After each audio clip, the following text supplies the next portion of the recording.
Today's going to be something a little different. As you can see, the screen looks a little different than usual. I've been thinking about a lot of different ideas, things outside of like just playing the game. When I look at a lot of other Hearthstone streamers and YouTubers, 95% of them, they're just playing the game, which is fine. I want to do more. I want to do other fun things. And one thing I've always liked watching, not just with Hearthstone, but just in general, is tier lists. I think they encourage, fun discussions and just allow people to see different like point of views, and just, specifically with this one, not everyone has played with some of these keywords, right? I've talked in the past a bit about some keywords that were especially good or especially bad. So I thought this would be a pretty fun one to start out with. I'll be doing a tier list of all the keywords in the game. I won't be doing evergreen keywords, so things like taunt, divine shield, things like that. I do have a couple here that are evergreen keywords now, but they started off as expansion keywords. And we'll get to those, but I actually I put a lot more work into this than I expected. I made a whole basically presentation going over where I have a slide for each keyword just to quickly talk about, when it came out, how many cards are involved with it, and highlighting some key cards for that. So we're just gonna go in alphabetical order. And we start off with a doozy. Start off with Adapt. So Adapt came out in Journey to Ungoro in 2017, so about halfway through the game's lifespan. It was only on 17 cards, so wasn't that big of a keyword. Basically, for those who don't know, when you play something with an Adapt, you would basically get 3 choices on the screen, and here I have all the choices available, so it'd be like little bonuses. So Divine Shield, Wind Fury, like some keywords, or basically, an attack buff, a health buff, +1/+1, Death Rattle to summon some plants. Have some examples here. Probably the most famous one and the best one by far was Vicious Fledgling. Vicious Fledgling was an incredibly strong card. It was one of those cards where if you dropped this on turn 3 and your opponent didn't have an answer for it, it could just be game ending. The god roll was essentially hit face, hope you get Wind Fury, and then you could hit their face again and get a second adapt, which, stealth was usually the one you want to pick, and then it just snowballs from there. Volcanosaur was the freebie card, I believe. How before every expansion launches, they give you a free card that kind of teases the expansion. If I remember right, Volcanosaur was the freebie. Other than that, there wasn't a whole lot of adapt cards that were played.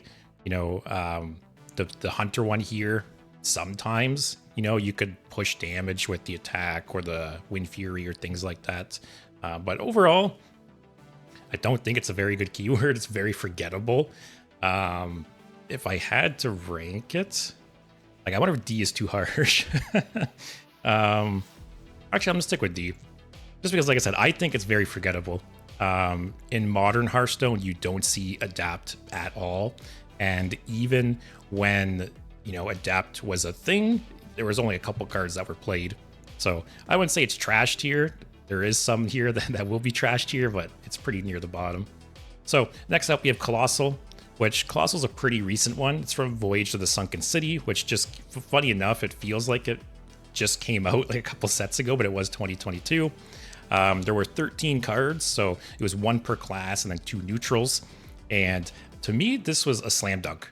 Colossal, for those that don't know, basically you would play the minion and then it would spawn some extra minions based on the Colossal count. So, Kravatoa would spawn the 2 claws, Blackwater Behemoth would spawn an extra little fish, and they all felt good to play. I would say out of these 13, I would say 12 saw play at some point or another. Pretty much all of them except for Azumat, which was the other neutral one besides Neptulon. Pretty much all of them, but as Azumat saw play at some point. They all felt good to play. They were all pretty strong. Yeah, it's one of those mechanics I hope they bring back at some point. Just because there's so much, there's so much they could do with it, So this one, I think I'll go A. I don't think it's quite S tier, but it's really, really good. I want to try and save S tier for like the 1 or 2 best of the bunch, but Colossal is very, very good in my opinion. And if it ever came back, I would be very happy. Next up's Corrupt. Corrupt I've talked about recently because I did some Old God streams, and the one that was dedicated to N'Zoth, I ended up playing like a Corrupt Warlock deck. Basically, it came out in Madness the Dark Moon Fair in 2020. And the idea was that the Corrupt effect, once you played a card that cost more than that card, the Corrupt effect would take over. So for Ring Toss, for example, right? The base card is Discover a Secret and Corrupt it. But once you play a 5-cost card or more while this is in your hand, it upgrades to Discover 2 instead. So they were cards that, you know, you could play them in the earlier game, but if you held them and got the Corrupt off by playing a more expensive card, it got much, much better. You know, it has some examples here. Ticketus is probably the most famous one. People either loved or hated Ticketus. You know, you pretty much never played this without corrupting it, but when you did corrupt it, it basically burned the top 5 cards of your opponent's deck. That effect has gotten a little more common in recent years, but at the time, that was very unheard of, and it's very tilting, as you can imagine. Ring Toss Insight. Strongman was played, especially like in Warlock. Corrupt, I would say, was mostly a Warlock mechanic, so it might have been a failure in that regard. But a common play with Warlock would be to play Twisting Nether, which would wipe the board. And then because Twisting Nether was cost 8, it would corrupt the Strongman, which makes him cost 0. So you could essentially Twisting Nether to wipe your opponent's board and then play Strongman for free. So you have like a follow-up, a 6/6 taunt for free. Yeah, it is very strong. So you basically wouldn't just waste your whole turn wiping their board and doing nothing. Carnival Clown had some combos. I think it was a good mechanic. Like I said, it maybe wasn't that successful in the sense that only Warlock really played it. The others kind of dabbled in it. But I think it's a B. I'd be happy if Corrupt came back. Some mechanics are very good in, you know, getting like widespread use. Corrupt is not an example of that, but I really liked Corrupt. I like Warlock, so I'm going to go with B there. Next up, we have Dredge. Another fairly recent one. This one's from Voyage of the Sunken City in 2022. And basically, you look at the bottom 3 cards of your deck, and you pick one to put on top. It's pretty simple. It was on 22 cards, and personally, I think this is a great mechanic. This is another one that I hope... I don't know, because Dredge is very, you know, like, water themed, so I don't know how easy it'd be to bring this mechanic back, but I hope they do, because it reminds me of some similar mechanics in like Magic the Gathering, and it just, I don't know, I'm all about like card selection. Dredge was played in many of the classes, you know. From the Depths was nerfed because it was so strong. Gone Fishing was played until it rotated. Harpoon Gun was also nerfed. Aquatic Form is still played in Wild and will probably be played until the end of time. Pretty much like every Druid deck in Wild starts with 28 cards because you just put 2 Aquatic Forms in. So yeah, Dredge just felt great. It was nice getting that card selection. There were other cards in Sunken City, you know, that put cards in the bottom of your deck so you can combo them with Dredge. It just felt good. And like I said, it's one of those ones I really hope they bring back at some point. So that's easy A to me. Kind of funny these are both from the same set too. Next up, we have Echo. I'll be honest, if I if I had to name off all the keywords off my head by by memory, I would probably not think of Echo. I think Echo's very forgettable. But it debuted in the Witchwood 2018. And the idea was that when you played the card, it left a copy behind in your hand. So you could play, the card multiple times, right? It was a bit of a struggle to find some notable cards just because it wasn't really played much. Cheap Shot was played. Like, don't get me wrong, none of these were really, really played, but probably Phantom Militia actually might have been the most popular one.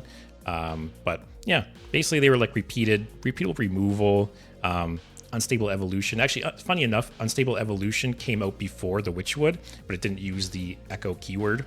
But it had the same effect, and they retroactively, made it say Echo after the fact. Echo is kind of boring. It's funny now that Miniaturize has come out because I feel like Miniaturize is a much more fun and interesting version of Echo. Echo is like the Wish.com version of Miniaturize to me, and it's totally forgettable. I would say Echo's down here with Adapt.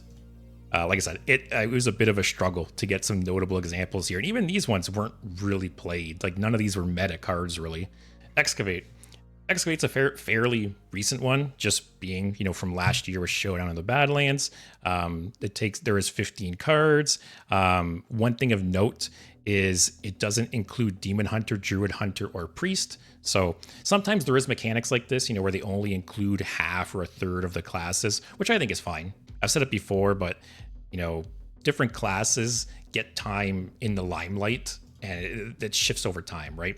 While Demon Hunter, Druid Hunter, and Priest didn't get highlighted for Excavate, there might be some future mechanic this year where they are and the other classes aren't. So it typically balances out. But basically Excavate, when you excavate a treasure, I'll get more in depth in Excavate because I feel like Excavate alone could warrant its own tier list, going over the treasures and things like that. But basically you excavate and you get a common treasure, a rare treasure, an epic treasure, and a legendary treasure. Then it repeats back to common. Each tier has 4 options, I believe. There is a random element to Excavate, but it's also a controlled random because there's only 4 options, I believe, for each rarity. Personally, I think this mechanic is a slam dunk. And this is another example of a mechanic where pretty much every class that it's available for it's played at some point. Maybe Warlock, not so much since the nerf, but pretty much every class has played Excavate at some point. And I don't know, it just feels good. The rewards feel good. There's only a couple that I don't like getting, and it's just extra value, and it's just a fun mechanic. I think easy A. Excavate is another one. I feel like anything in A is like I hope they bring back. All right, Finale. Another fairly recent one just from last year with Festival of Legend. There's there is 24 cards that incorporate it. And the idea with Finale is, if you casting that card uses the rest of your mana, it has a bonus effect. Boogie Down was nerfed, but say for example, you summon 2 1-cost minions from your deck, and if you only have 4 mana left when you play it, it'll summon another one. Or Summer Flower Child, it draws cards, but if you finale it, they're discounted.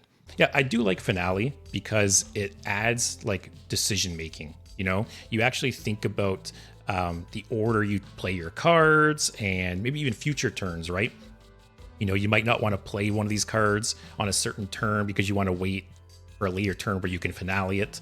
So that aspect I like. It was clunk, but at the same time, it also made some of these cards clunky. So I think for those reasons, I think it's B tier.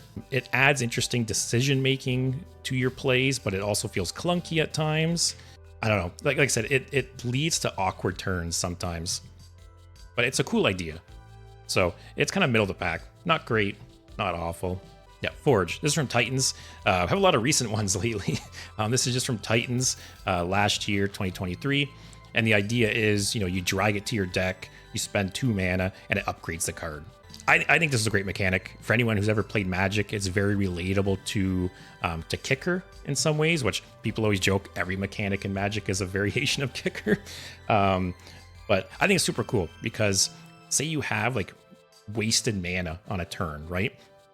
It's cool being able to use that extra mana that would go to waste. Or say Bellowing Flames, for instance. Forging it on 2 and playing it on 3 feels really good. So Forge is one of those mechanics, again, where I hope they bring this back. Because I feel like this could fit in so many different expansions and so many different circumstances. And a lot of the cards were played. I had much more than 5 that I could have listed here. Plenty of the Forge cards were played. Like, again, any card that adds decision making to your plays, I'm all for.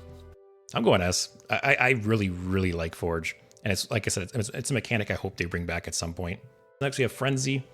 Frenzy came out in Forge with the Barons 2021. There were 19 cards for it. And the idea of it was, if the minion took damage but didn't die, it would have an effect that would happen one time. So, for example, the Efficient Octobot here, it's a 3-mana 1/4, and if it took damage but didn't die, it would reduce the cost of cards in your hand by 1. I'll be honest, this is another example of one where I struggled to kind of find 5 playable cards or 5 notable cards for it, because there were some good ones. Efficient Octobot, the Stone Maul, Blade Master Samuro, those were played. These two, more like meme cards, and the rest weren't really played. It was a cool idea. It just felt bad, right? It felt bad if the Frenzy minion died to hard removal, or if it got killed in one shot, you know, and didn't get the Frenzy trigger. It sucks when there's a mechanic like that you don't always get the payoff for, right? I think Frenzy's like a C. It's not as bad as Adapt and Echo. Like, it actually had some playable cards, but it didn't feel great. So Honorable Kill, Fractured in Alterac Valley, 2021. The idea of this was if you dealt exact lethal damage with this card, you'd get a bonus. This one is kind of similar to Finale in the sense that it added, you know, decisions to your plays, right? You had to think about what order you played your cards, and you had to think about how you damage things, maybe even plan future turns. So I'm all for that. Once again, any cards that add decision making, I'm all for. And there was quite a bit of cards that were used. You know, all of these cards were played, and there was even more that I didn't list here. So I think it was pretty good. I don't think it was like A tier or anything, but yeah. Honorable Kills B, I'd say.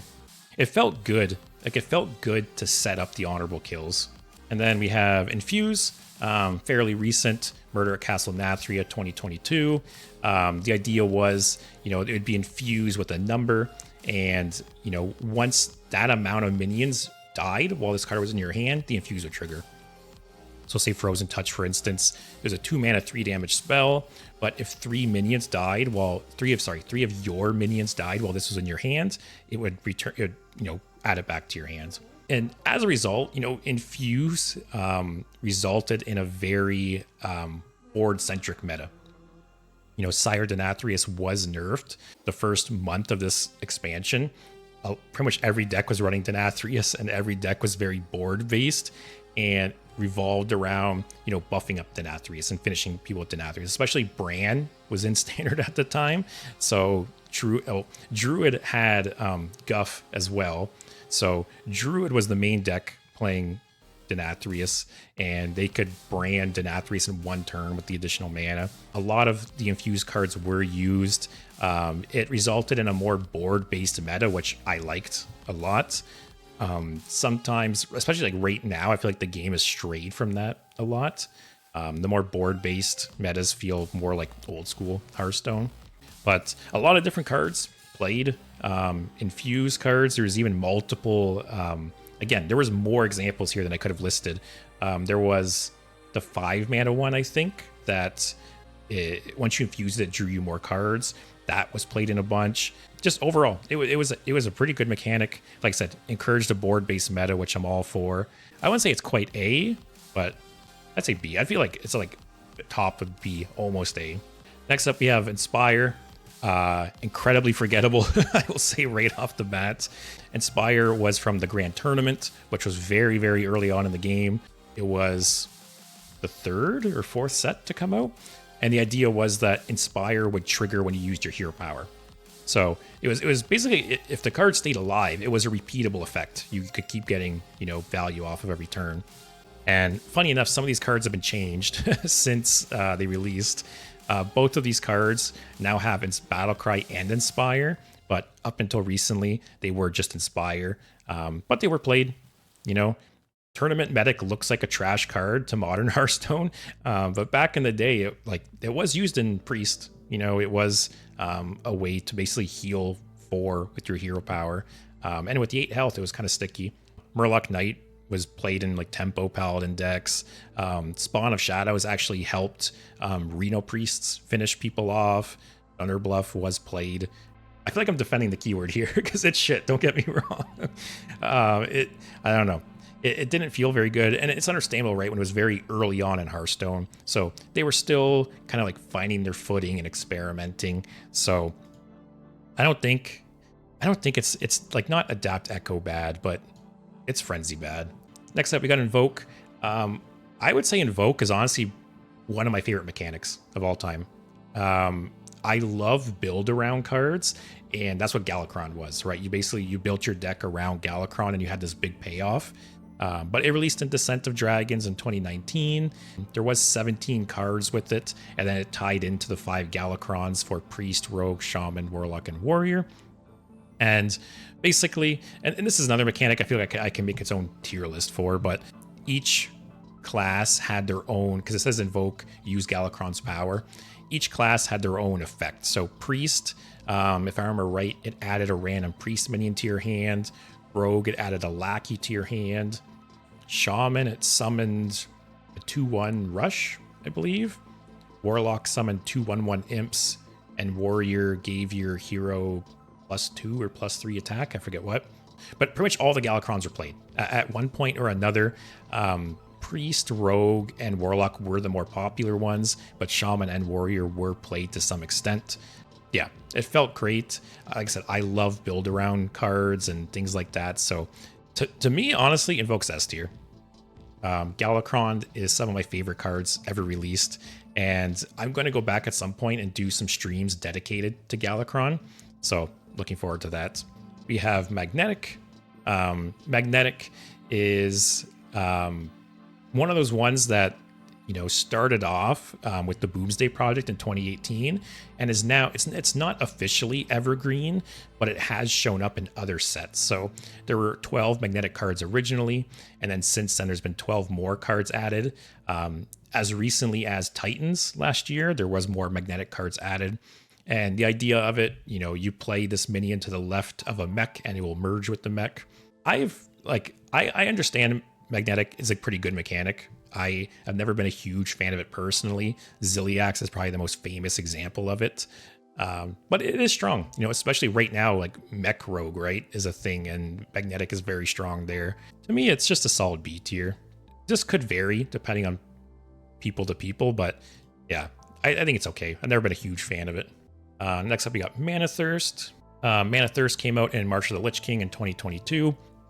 And basically it had mana, the cards would have Manathirst plus a number. And once you had that amount of mana, the bonus effect would take place. So say Arcane Bolt, for example. Arcane Bolt was a 1 mana, deal 2 damage. But once you had 8 mana or more, it would deal 3 damage instead. So it was another example of those cards where you can play them early on for a weaker effect or hold them till later to a stronger effect. And quite a bit of them were played. You know, there's these 5 here were all played. Astalor was the worst. I think this card was such a mistake, and I'm so glad it rotated. But there were more cards in this that were even played. You know, it was a pretty popular mechanic, and it felt pretty good, right?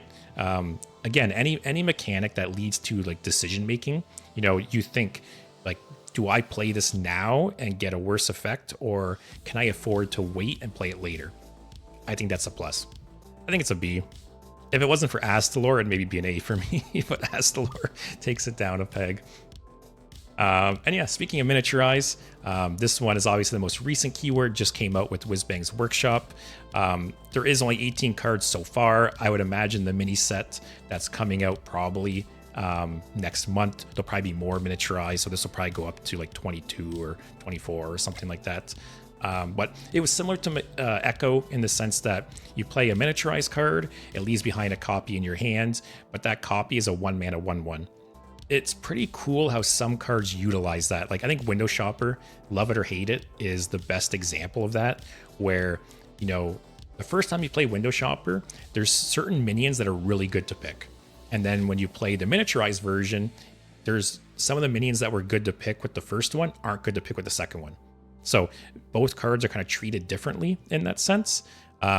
Most of the other Miniaturized cards don't really act that way, but I think that's a cool design space that they maybe should explore some more.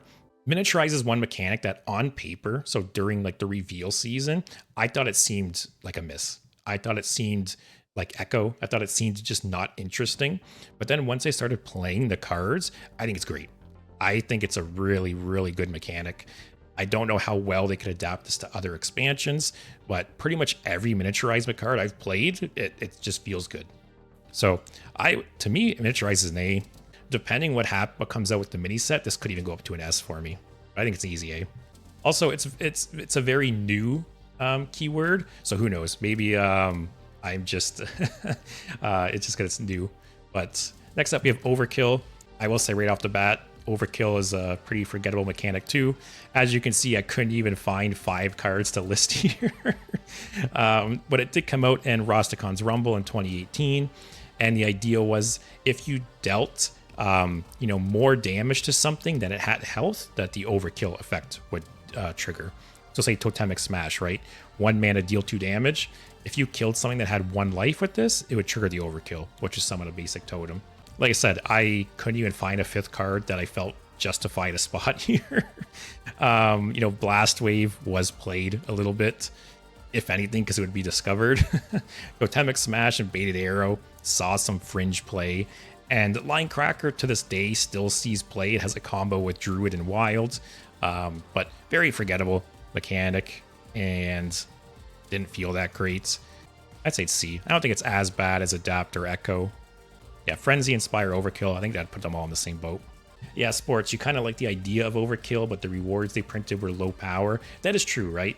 There is some of these keywords here that maybe the problem isn't necessarily the keyword, but the execution of it. If they were printed with some stronger or better cards, the keywords actually might be decent. That is right.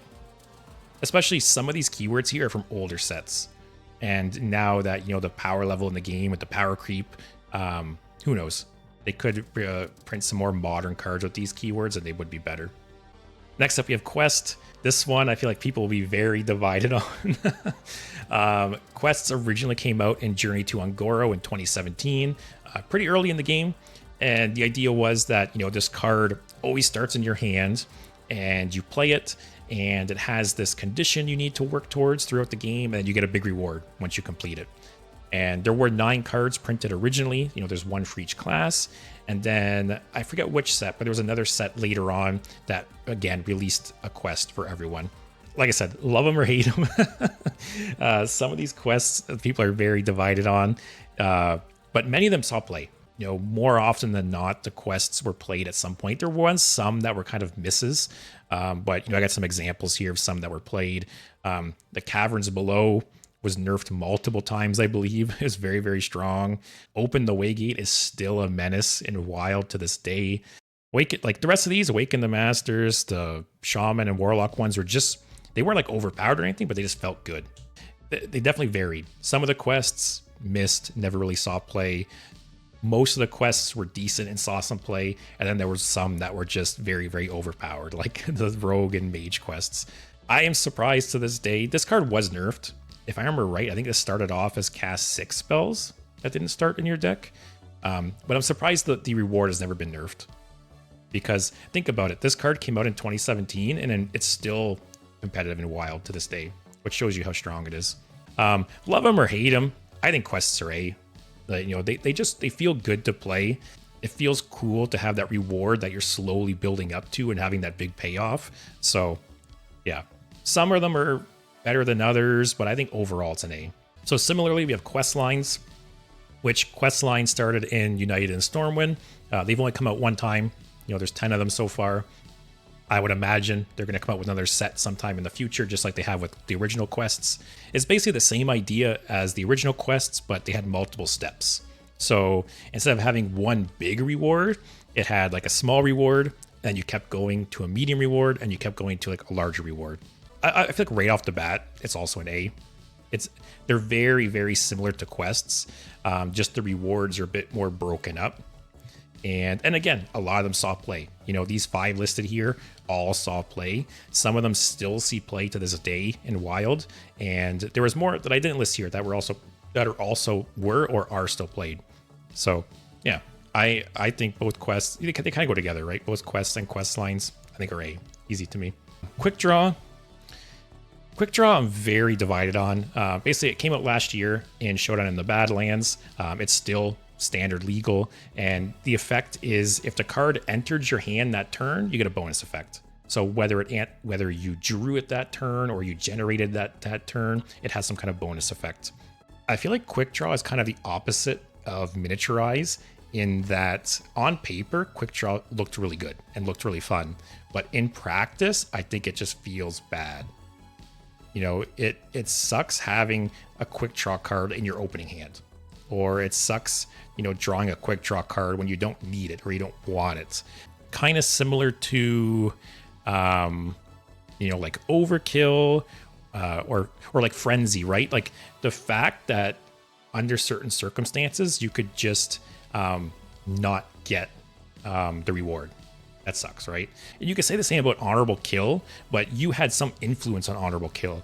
You could affect minions and kind of get things to trigger Honorable Kill, right? Frenzy, Overkill, Quickdraw, you could just lose due to bad luck. While it's an interesting mechanic, I think it fell flat. And like to me, outside of Rogue, like outside of Stick Up, I know Stick Up technically isn't a Quickdraw card, but I included it because it, you know, it's essentially is. But outside of Stick Up and like Flint, I think Quickdraw feels bad, which is too bad because it's an interesting idea. I feel like C is too harsh.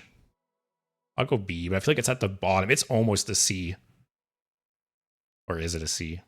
Actually, I'm gonna put it C because, like I said, it is very similar to. I'd actually go D with Inspire. I feel like Adapt, Echo, and Inspire are all totally forgettable. So those are D. But Frenzy, Overkill, and Quickdraw are all the same in the sense that you could just not get the effect due to pure luck. Most of these, like you at least get the effect or you have some influence on getting the effect. But these you can just lose due to bad luck, which feels bad. We'll put it at C and we'll move Inspire down to D. Next up, we have Recruit. Right off the bat, I know Oaken Summons was updated to not say Recruit. It's still a Recruit card in my mind. But it came out in Kobolds and Catacombs in 2017. And the idea was that it pulled a minion from your deck. So Possessed Lackey, when it died, it would pull a minion from your deck onto the board. The Hunter version, when you played it, both the Battle Cry and the Death Rattle would pull a beast from your hand, or sorry, your deck onto the board. It was decent enough that some of these cards were meta-defining or nerfed.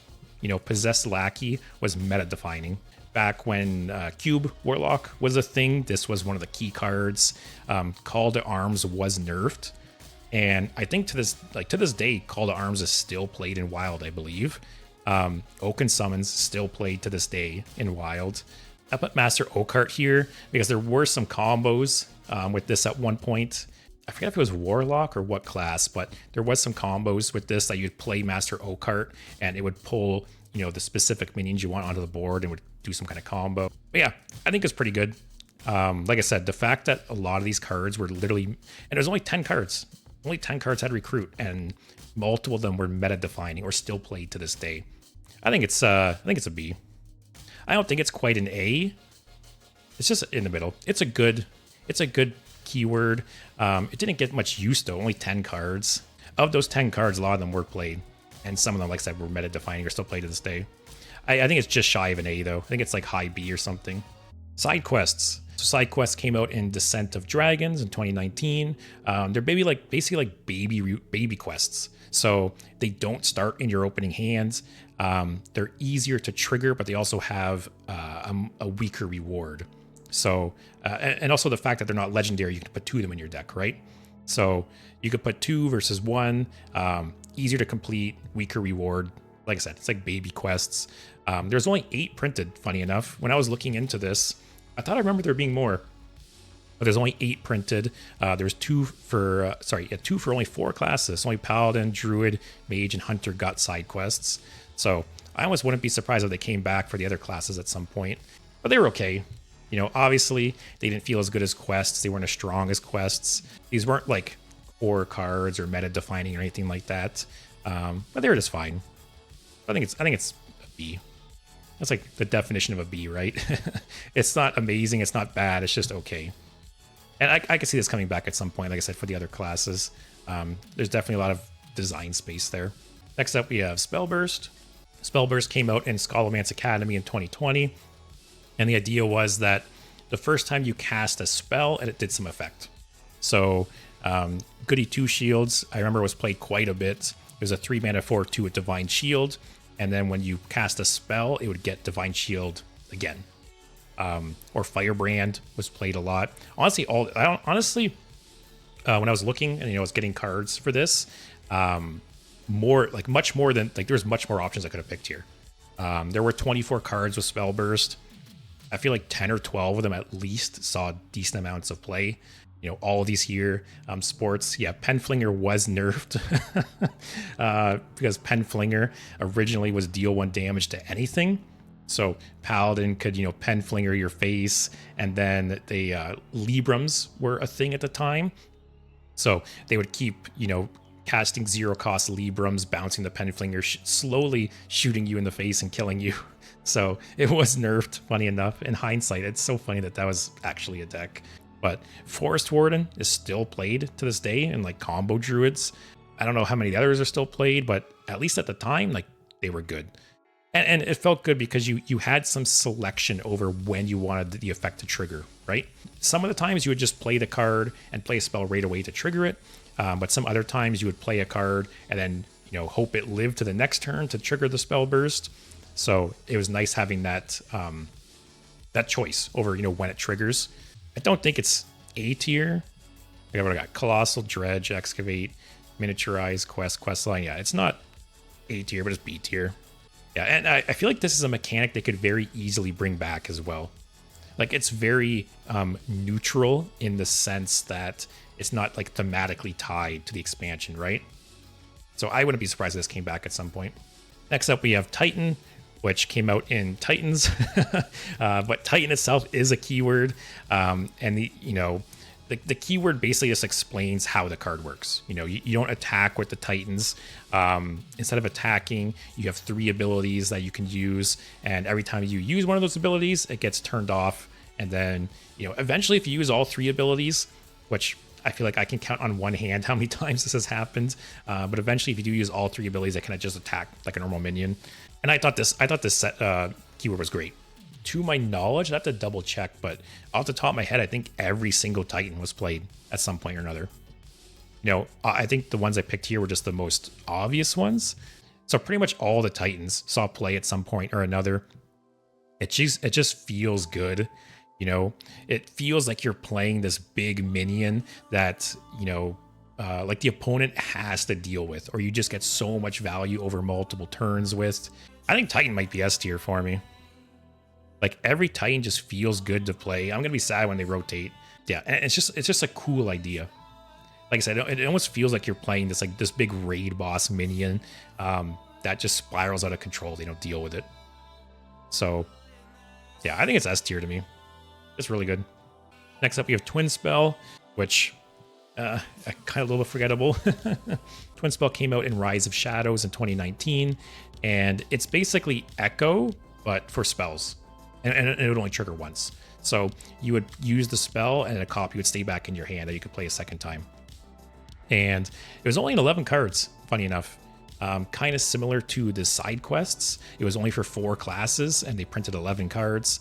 They ranged, you know, the 4 here saw some play, but some of them weren't really played. It kind of sucks for Twinspell because I feel like there's so much untapped potential there. Like, I'm so surprised that they only released 11 cards for it in 2019 and nothing since. If there were more cards released with Twinspell, I think it would be a much... That's why I don't feel good putting it in C. Because I feel like it's not a bad mechanic. It just wasn't fleshed out enough. In terms of like how much play it saw, it's probably C tier.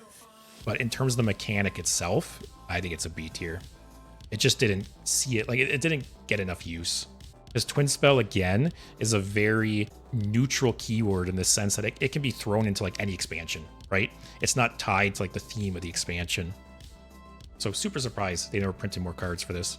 Yeah, like I said, exactly. The keyword itself is good. They just didn't print enough cards, period. There's only 11 for 4 classes, and they just didn't print enough good cards. But I feel bad. I don't think it deserves to be C.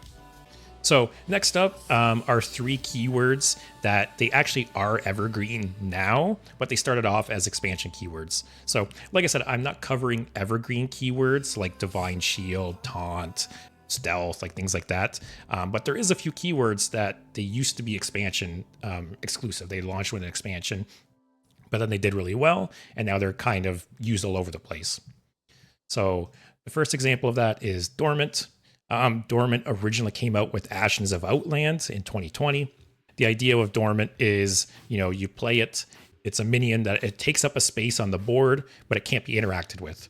And then after X amount of turns, it wakes up and it's now a minion at that point. So when it first came out in Ashes of Outlands, there was 11 cards. I believe each class got one, and there was one neutral card. And there's basically, so all the ones I grabbed here are from Ashes of Outland, the original ones. I'll be honest, Dormant doesn't feel that good to me. You know, some of the cards, like all the cards here did see play. I think the Scrap Imp was nerfed, if I remember right. Imprisoned Felmaw was pretty strong early on in the expansion. Imprisoned Satyr saw some play with like some combo decks. The Demon Hunter one was very, very strong as well. This card was also nerfed, I believe. And yeah, Imprisoned Vile Fiend was just like an okay card that was played sometimes as like, I don't know, like the 30th card in a deck. But I don't know, me personally, I don't think it feels that good to play. I will say that since Ashes of Outland, they've printed 27 Dormant cards. I think they've explored the design space a lot more and better since then. You know, there's cards nowadays that they're dormant, but while they're dormant, they actually do something. That was what sucked about these early ones, right? You would play a card and it does nothing. And then the next turn, it does nothing. And then the next turn, it finally does something. And it just felt bad to play. But some of the more modern dormant cards, like I said, they actually do stuff while they're dormant. You know, like the new Magtheridon, it does damage every turn. There's the one card that while it's dormant, it gives you a dream card at the end of every turn. I think dormant started as like a C or maybe even a D. Like I did not really like it in Ashes of Outland, but I think they've really improved on the formula. I think some of the more recent dormant cards are much more interesting, and it's just a B. It's just fine to me. Next up, we have Reborn.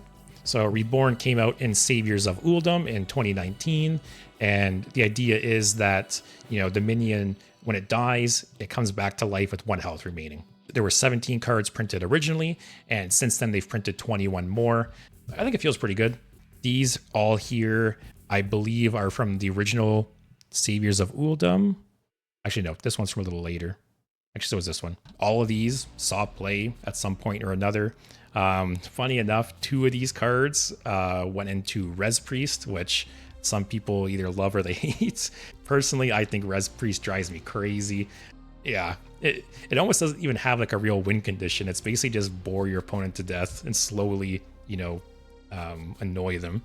But it's a fine mechanic. I think it is a mechanic that was worth making evergreen. Any kind of like undead and stuff, you can just, now that undead is like a tribe they're reusing more often, it makes sense to have Reborn, especially with like Death Knight as a class, right? So I understand why it's evergreen. And yeah, it's just fine. I think it's B. And then last but not least, we have Tradeable, which Tradeable came out in United and Stormwind. Funny, it doesn't feel like it was that long ago that it came out, 2021. And the idea with Tradeable, you know, you drag the card to your deck, you spend 1 mana to put it back in your deck and draw another card in its place. And like, before I even explain things, Tradeable is S tier to me. Like easy, I don't need to think about it. Like Tradeable might be the best keyword on this entire list to me. It's so simple too. You know, there's so many cards that, like think throughout the history of the game, right? There's been so many cards over time that were so close to seeing play, whether it be tech cards or just like niche cards, or cards that just you know, we're almost good enough, right? You throw Tradeable on it, it's a fine card. You know, if Viper didn't have Tradeable, it wouldn't be played, and that's like the perfect example of a Tradeable card. Taking some kind of tech card, tagging on a little bonus to it, and yeah. It feels good, you know, if you don't need it at the time, cycle it, use it as draw. Yeah, because how many times have you put cards in your deck, like tech cards, right, or certain cards, that they're just dead draws? They just sit in your hand and they just take up space and they do nothing. But at least it's Tradeable. Toss it back in your deck. It's nothing else. So it's a very simple keyword, but I think it's so useful, and I'm so glad that they made it evergreen. Because there were 22 cards printed originally. I think it was just like last year they made it evergreen, and there's been 17 cards printed since. I do think it's cool too when they tag on like extra effects to the tradable. So say the Blackwater Cutlass, you know, every time you trade it, it reduces a spell in your hand by 1. So the tradable is essentially free. That's cool. Wicked Shipment, and there's also a pre-spell like this where, you know, you trade it and it makes it stronger. I think that's cool. So it's interesting that there's, yes, on paper, tradable is very simple. You know, pay 1 mana to swap it for a card in your deck. But there's also more to the design space. And I'm glad they made it evergreen. Like I said, I think easy S tier for me. That is everything. I will say, I realized right before the stream that I forgot Joust, because Joust technically isn't a keyword. There's not a keyword that says, you know, Battlecry Joust, right? But it was an effect in the Grand Tournament. Yep. So King's Elec is an example. So Joust was, you would play the card, and then, you know, each person reveals a minion from their deck or a card from their deck, and whatever one costs more, it does something. King's Elec, you know, reveal a minion from each deck. If yours costs more, you draw it. Tuskar Jouster, same thing. If yours costs more, you restored health to your hero. But anyways, it's not like an official keyword because there was no, you know, Joust. But if there was, that's F tier. I'm actually surprised I didn't put any in F. I guess I need it. But yeah, so I guess going over quickly, S tier for me, Forge. Forge feels super, super good. I hope they use it more. I think Forge is like, it could be evergreen. I think Forge can just fit in everywhere. Invoke. I loved Invoke. Galakron, some of my favorite cards ever released. I will be dedicating some streams to Galakron at some point. Titan, slam dunk. Titans are supposed to feel like these big, strong cards, and they accomplish that 100%. Tradeable, like I said, it's very simple but very effective. A tier, basically these are ones that were great to play. Would be nice if they came back. Saw lots of play. You know, Colossal, Dredge. Dredge is almost S tier for me, actually. Colossal, Dredge, Excavate, Miniaturize, Quest, and Questlines. Bees are just fine. You know, they're not amazing. They're not bad. They're just kind of middle of the road. So we got Corrupt, Finale, Honorable Kill, Infuse, Magnetic, Manathirst, Recruit, Sidequest, Spellburst, Twinspell, Dormant, and Reborn. The idea of the Cs were they were okay effects, but there were circumstances where you could just not get the effect. So we have Frenzy, Overkill, Quickdraw. They're all very similar in that they required very specific circumstances to get their benefit. And there were times where they would just do nothing. If anything, most of the time, they would just do nothing. That just felt really bad.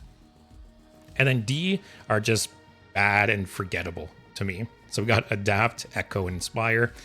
Funny enough, these are all from earlier expansions. I think it shows, you know, the one, they've got better at designing cards. 2, the power level has increased. If you guys have any ideas, like I said, I think I would like to do this more going forward. I want to do more than just gameplay. But if you guys have any ideas, I have some ideas for some tier lists already for some more ones. Some of them are serious, like this one, but then some other are more fun, more jokey.